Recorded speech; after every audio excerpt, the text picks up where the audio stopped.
Hey, friends, and welcome to Life Beyond the Filter, Love Edition. And today's episode is close to my heart. I'm sharing my love story with my husband and I, and what 13 years has truly looked like for the both of us. And not the highlight reel, not the perfection, but real, raw love, okay, in real life. What's it like being married to me? What's it like being married to me? 10 out of 10. Highly recommend.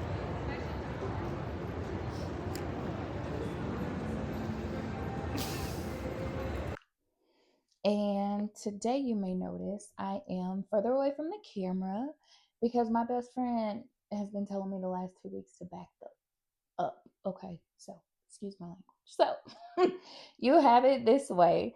And I appreciate all the feedback for my podcast because, baby, I don't know too much of what I'm doing, but I do know I know what to say. Okay, I'm speaking my truth, and that's ultimately what we're here for. But if anybody wants to help with the intro or anything else, editing, please, thank you.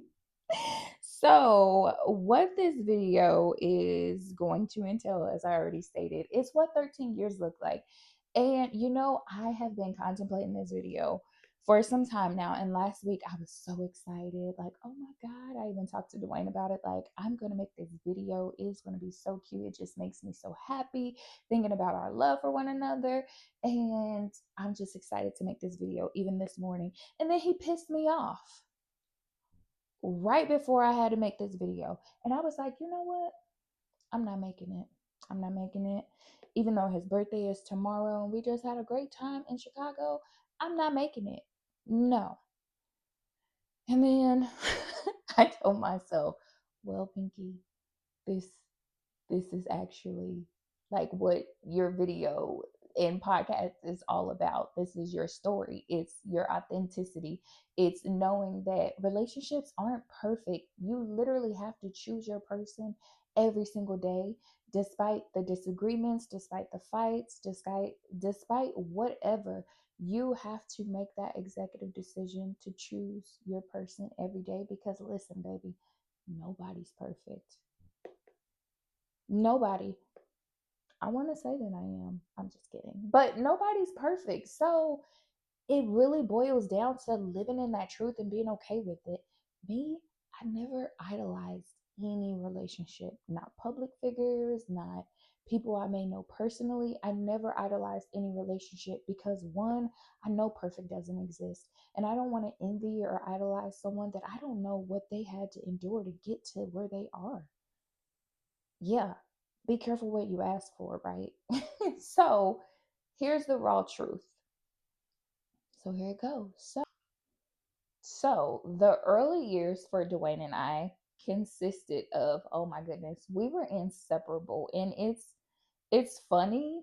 I wouldn't even say it's funny thinking about it now because we're practically the same as far as inseparable.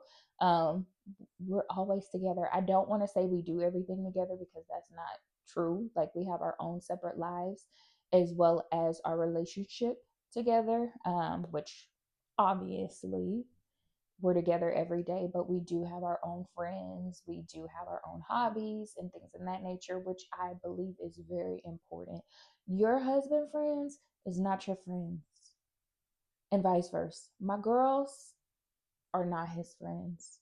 Okay, so as long as you keep it separate. Now, everybody respects each other. Don't get me wrong, but in my opinion, what works for us is keeping it separate. Plus, my daddy always instilled in me, don't be in front of any man's face. Okay, so I don't even care to be in front of his friends' faces, like at all. So, how Dwayne and I met, oh my goodness, he sent me a Facebook message on January 25th, 2013. And he said, I know this is whack, but I wanted you to have my number. And he gave me his number. And I immediately sent it to the group chat because I told them he wanted me. I knew it. And I'm not even saying that in a cocky way. But I feel like anybody knows when somebody is interested in them because they go out of their way to show it, right? And knowing my husband, like what I know of him now, he's not an outgoing guy. Like he's not the guy to put himself out there to, holler at you. So that was pretty funny now, what I know now. But I say I sent it to the group chat because leading up to him sending me that message, he liked every single post I made on Instagram. I could post the randomest thing because I'm random. If you know, you know. And he would like it. And I told Tiffany and Darian, I'm like, he wants me. I know it. So when he wrote me that message that day, I sent it to the group chat and I said, I told you he wanted me. I knew it. So what did I do? I took his number and I texted him. I did text him because I was interested too. He's attractive, right? So I wrote him and we started texting, and the conversation was, it was, it was just kind of like, okay. And then it went pretty fast with us, and I can't explain it. Like 2 days later on January 27th, and I'm really a dates person. I'm not as good at remembering dates as I used to be, but I've always been like a very big date person. I can remember dates. I can remember how I felt, especially memorable events. I remember how I felt. I remember what the weather was like. I even remember what I wear sometimes. So I say all that to say the first time we met in person was January 27th, 2013, just 2 days after he wrote me. I was at the dog park with Max, and which Max is my parents' dog that they got for me, but definitely ended up my parents' dog. Max is still living, 15 years old. Anyways, so Max and I were at the dog park, and Dwayne and his daughter Amaya met us there. And Amaya was only 8 months old at this time, and we met at the doggy park and we sat on a bench. And it wasn't just exclusively a dog park, it was like a dog park, a playground, a tennis court. Like the park is still there, it has everything. And we were just, chatting for the first time. I remember what he had on. I remember what I had on. I remember what the weather was. That's why when people are like, oh my God, it's never been this warm in January, what's going on? Baby, that's not true because on January 27th, 2013, it was over 70 degrees. I had on Victoria's Secret pink shorts and a pink shirt and tennis shoes with no jacket outside at the doggy park. Yeah, it was warm that day. So it's been warm in January before, is what I say. But that's our first time meeting. He was playing Good Luck Charm by Jagged Edge on his phone as we were sitting down. Amaya was in his lap. And yes, that was our first in person meeting. And honestly, history kind of wrote itself. We were together almost every day in the beginning. And on February 17th, we were at his friend's house sitting outside in my car, and he asked me to be his girlfriend. He was like, so are you ready for this craziness or something? And boy, has it been crazy. He said, are you ready for this? And I'm like, sure, yeah. And the rest, I know I keep saying the rest was history, but yeah, here we are. So February 17th, we made it official. We were boyfriend and girlfriend. And yeah, our relationship progressed fastly. We were talking every day. I mean, really inseparable. If we were working, we were still talking to one another. Um, I mean, it was just so fast. And he kept his word, everything he said. Like literally a year later, we were moving in together. We got together in February of 2020 or 2013. April of 2014, we were moving in together. So yeah.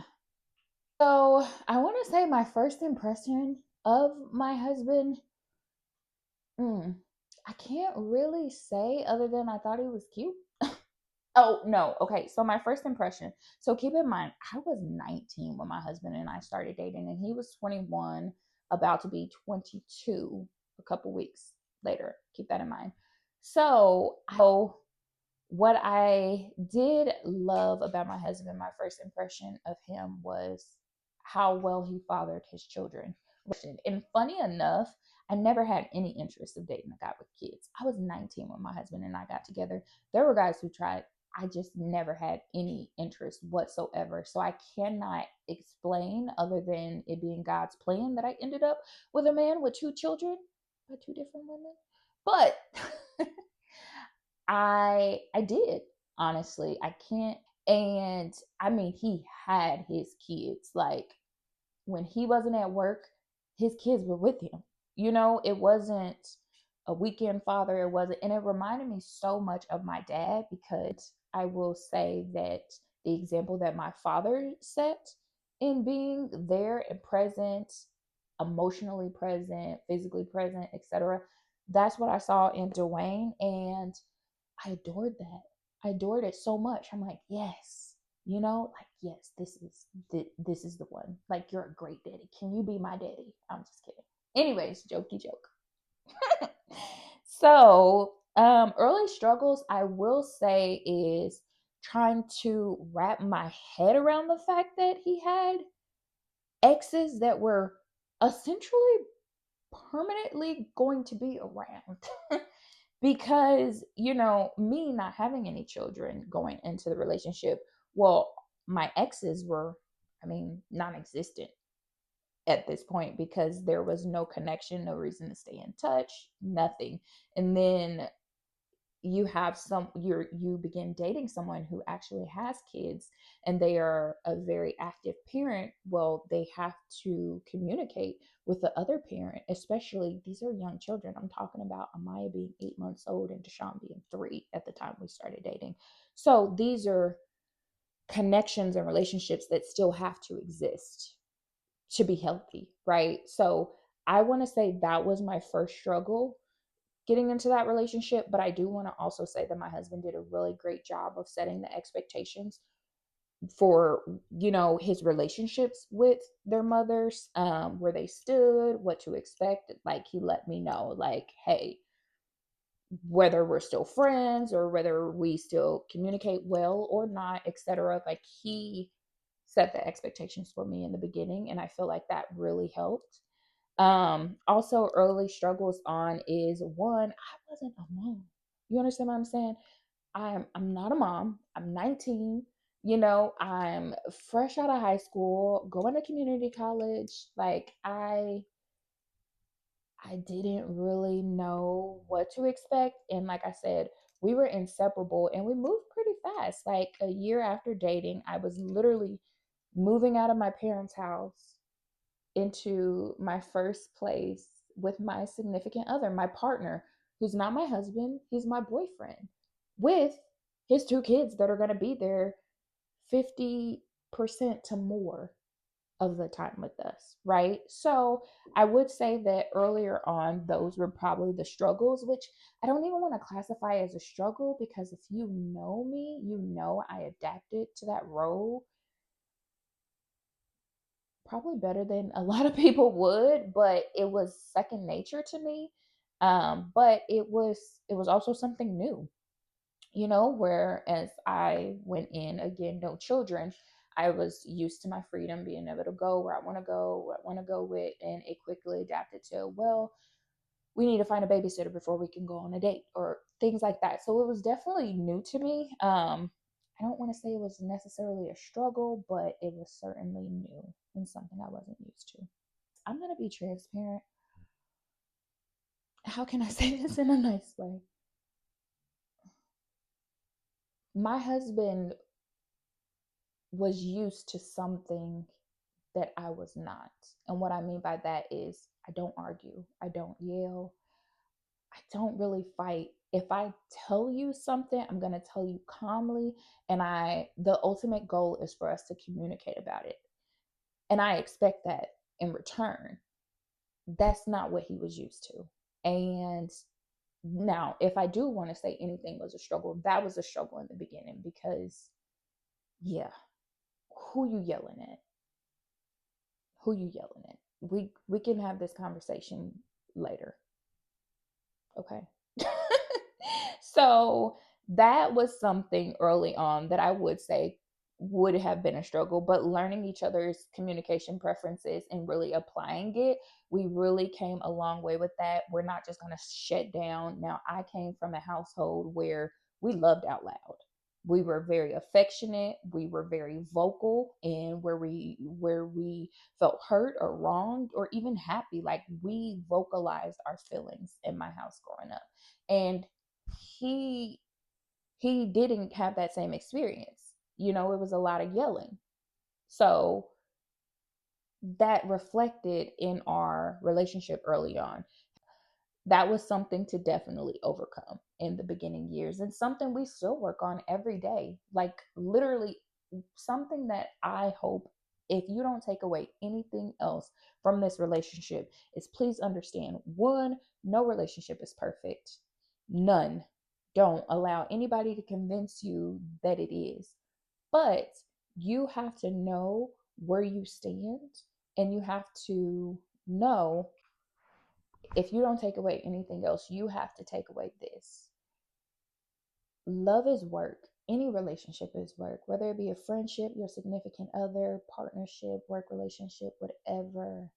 Every relationship is work, and you literally have to choose to be better each and every day, each and every moment, right? Each and every moment to move forward. And that's what we had to do. And it shows in our communication, it shows in our growth, and it shows every day. Even how we interact with others, it shows. So you just have to find what's your communication style and what works for you, because love is a choice and respect matters, right? And that brings me to this: no relationship is perfect, and respect matters. And I feel like if you have not done so already, you need to create or come up with your non negotiables in your relationship, right? Because in today's day and age, everyone's on social media saying what they would and would not accept.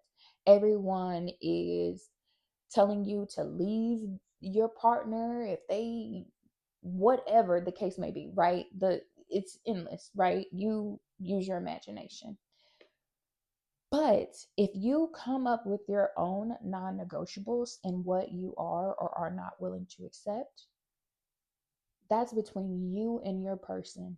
And then you make that clear amongst you and your person, and you stand on that. And that way, if you both are in that agreement and the other person oversteps those boundaries, well, now you know what you have to do. You have to stand on those boundaries. And I go on to say, and my husband, he honestly gets annoyed with me saying this, but it's something that I said very early on. I have two non negotiables in my relationship with Dwayne. The first one of which is physical abuse. It's self explanatory, right? But just to elaborate, I'm a woman. He's a man. He's physically stronger than me. Now, I probably knocked him off his feet a couple times, but he's physically stronger than me. I don't need him testing his strength on me, right? What are we doing here? No, I'm not. As my husband, as my man, whatever, you're supposed to be my protector. Now I got to find protection from you? No, I don't want to deal with it. I'm going to have to leave.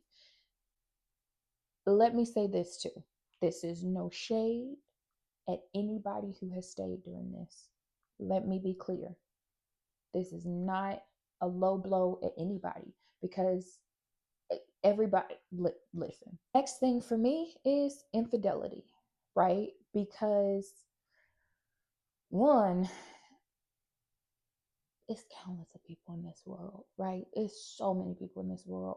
There is always going to be somebody smarter, better looking, more financially stable, more educated, wiser, better dressed. What the list goes on. There's somebody better than you out there. Let's be clear.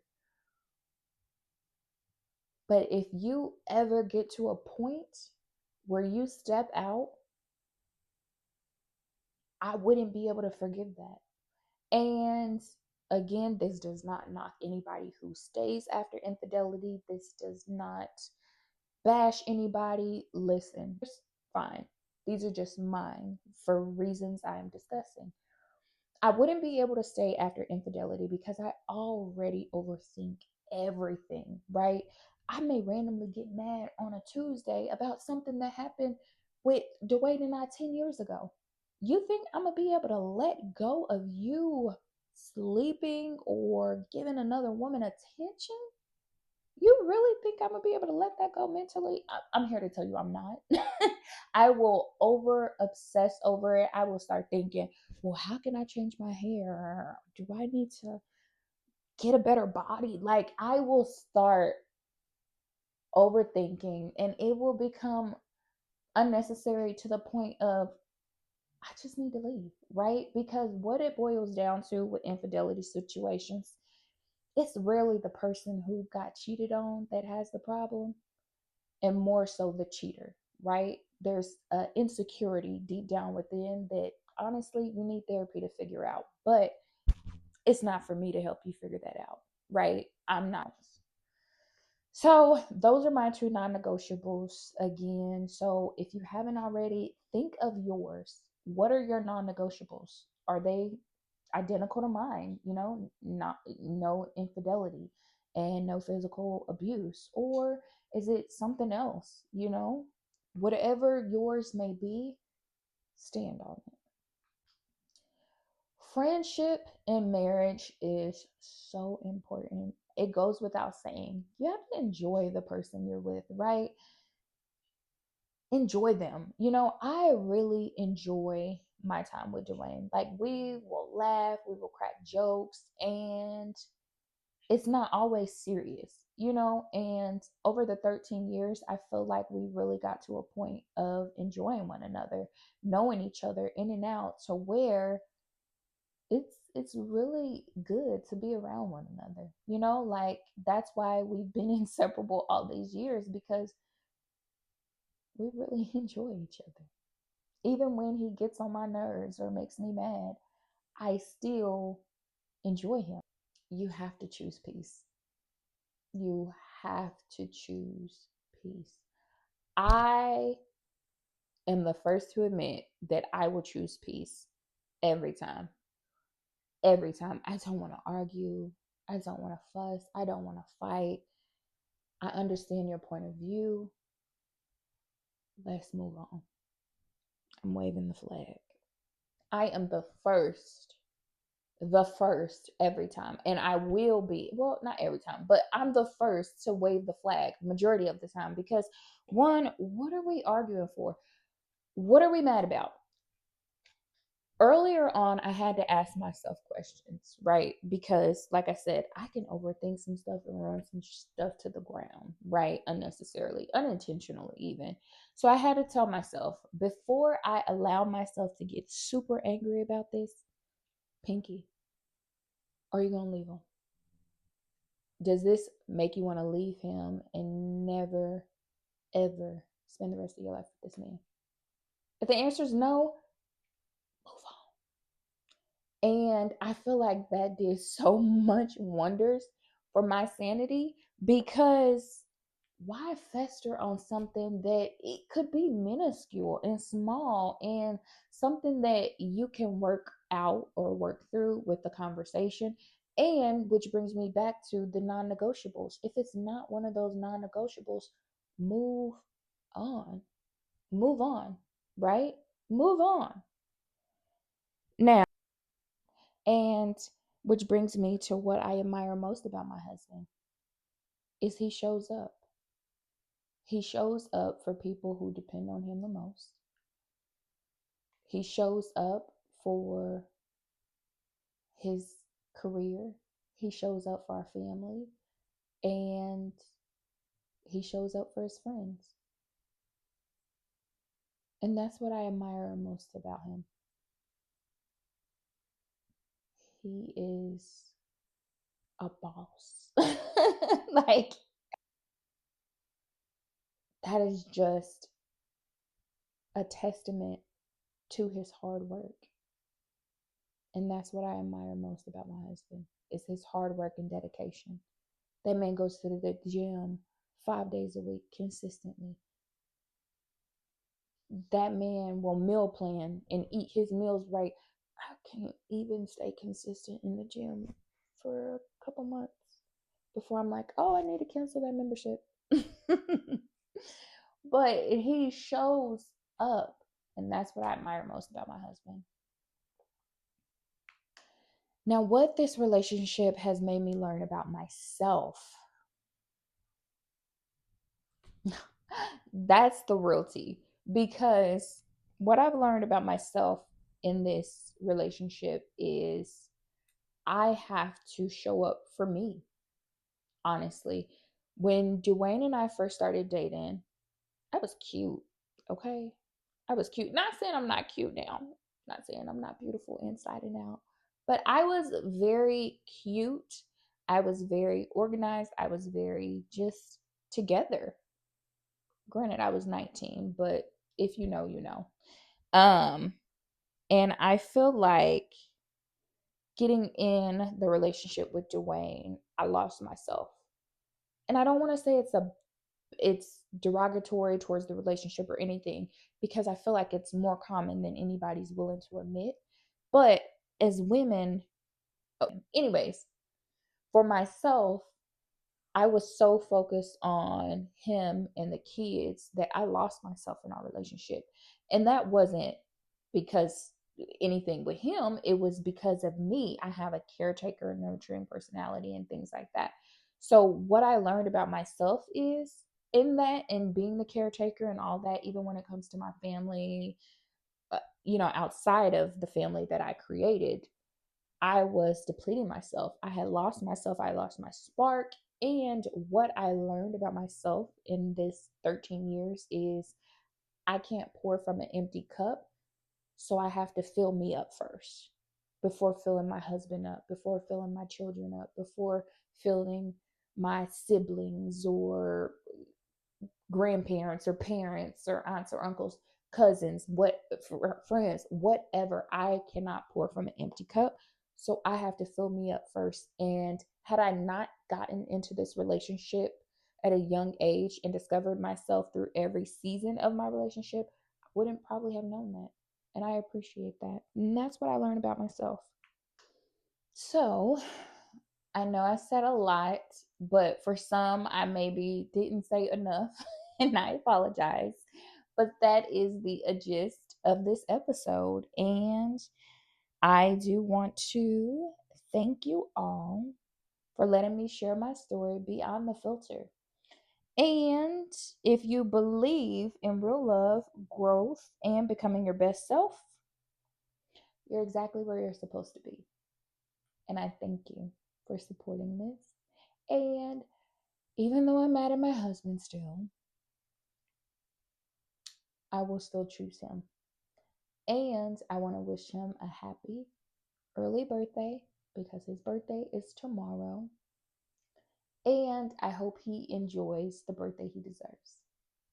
Until next time.